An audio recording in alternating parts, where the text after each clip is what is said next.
এয়ারপোর্টের হামলার পরে আজ সন্ধ্যাবেলা আওয়ামী সন্ত্রাসীরা আবার আমার হোটেল লবিতে এসেছিল হামলা করার উদ্দেশ্যে, এবং সে সময় যুক্তরাষ্ট্রে অবস্থানরত এনসিপির সদস্যরা এবং আবার শুভাকাঙ্ক্ষীরা তারা তাদেরকে প্রতিহত করেন এবং পুলিশের সঙ্গে যোগাযোগ করেন।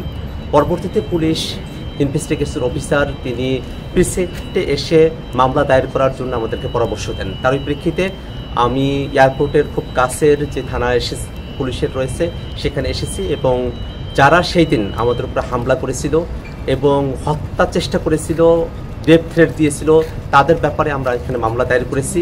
এবং একই সাথে ইউএস পুলিশকে আমরা এই বিষয়টা অবহিত করেছি যে যারা এই ঘটনাগুলো যুক্তরাষ্ট্রে ঘটাচ্ছেন তারা বাংলাদেশে নিষিদ্ধ এমন একটি সংগঠনের সঙ্গে জড়িত, যারা গত বছর বাংলাদেশে গণহত্যা চালিয়েছেন, মানবতা বিরোধী অপরাধ চালিয়েছেন, এবং ইউএনের যে রিপোর্ট সে ব্যাপারে আমরা তাদেরকে অবহিত করেছি।